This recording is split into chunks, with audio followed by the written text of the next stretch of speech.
10 साल के मिसरूल के बाद केजरीवाल जी को अब आज जो हमारा मिडिल क्लास है उसकी चिंता सताने लगी है। और उसका मुख्य कारण ये है कि जो वादे उन्होंने अभी तक किए हैं उनके किसी भी वादे पर वो खरा उतरने का उन्होंने काम नहीं किया है। मुझे आज भी ये दर्द महसूस होता है कि जब अनऑथराइज कॉलोनीज़ में आज लोग लगातार एक स्लम की ज़िंदगी जी रहे हैं।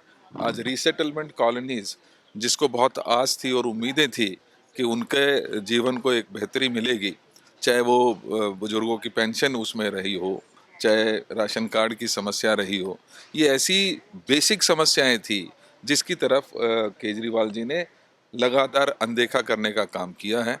आज जब चुनाव आ गए हैं, 10 साल में उनको इनकी कभी भी याद नहीं आई, लिहाजा आज ज़रूर कुछ रेवड़ियाँ सो कॉल्ड उनकी जो भाषा में है उनको बांटने की कोशिश करेंगे।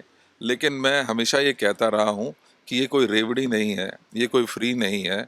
ये जो हमारी गरीब जनता है जिसके जिसके हार्ड एंड मनी में से जो टैक्सेस, चाहे वो जीएसटी के रूप में जाते हैं, चाहे अन्य जो टैक्सेस हाउस टैक्स हैं उनके रूप में जाते हैं, उसकी हार्ड एंड मनी को अगर हमारे जीवन को बेहतर करने के लिए वो कुछ सरकार की योजनाएं होती हैं तो वो उस जनता का हक है, ना कि वो रेवड़ियाँ हैं। पंजाब की मशीनरी का दुरुपयोग किया जा रहा है, आप लोगों की तरफ से भी आरोप है, बीजेपी भी आरोप लगा रही है। पंजाब की काफ़ी गाड़ियाँ, पंजाब के रिसोर्सेज दिल्ली चुनाव में लगाए जाए।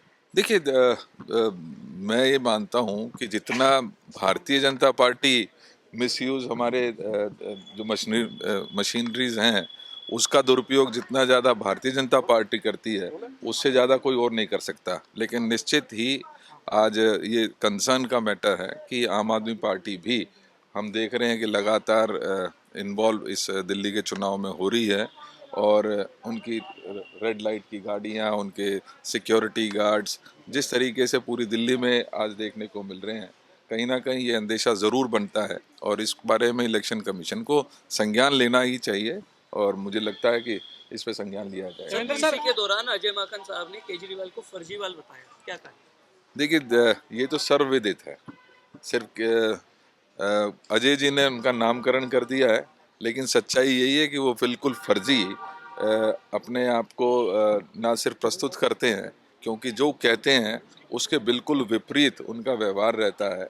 और आज ये भी मैं याद दिलाना चाहता हूँ, ये वही व्यक्ति हैं जो ये कहते थे और बच्चों की कस्में खाते थे, मैं किसी के साथ समझौता नहीं करूँगा।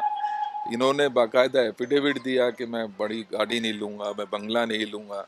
लेकिन आज 10 साल के बाद उनकी जो सच्चाई है वो लोगों के सामने है।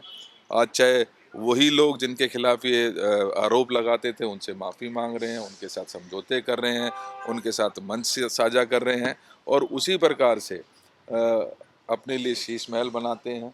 सिक्योरिटी गार्ड्स की एक लंबी चौड़ी फौज, जिसमें जैसे चर्चा में है कि आम आदमी पार्टी की जो पंजाब की सरकार है उसकी सिक्योरिटी भी आज केजरीवाल जी इंजॉय करते हैं। देवेंद्र जी मेरे तो ये थे देवेंद्र यादव जो दिल्ली प्रदेश कांग्रेस के अध्यक्ष हैं। उनका साफ तौर से कहना है कि किस तरह से पंजाब की सिक्योरिटी को, पंजाब के रिसोर्सेज को दिल्ली में आम आदमी पार्टी और अरविंद केजरीवाल द्वारा उसका दुरुपयोग किया जा रहा है। आज कांग्रेस पार्टी ने एक प्रेस वार्ता करके खासतौर से अजय माकन जो कांग्रेस पार्टी के वरिष्ठ नेता हैं और कोषाध्यक्ष हैं, उन्होंने साफ तौर से कहा कि किस तरह से हेल्थ सेक्टर में एक बड़ा भ्रष्टाचार 382 करोड़ रुपया का महज 3 अस्पतालों में आम आदमी पार्टी ने किया है और इसको लेकर लगातार आने वाले दिनों में और भी खुलासे कांग्रेस पार्टी करने जा रही है। कैमरामैन फिरोज के साथ अजय झा, दैनिक सवेरा, दिल्ली।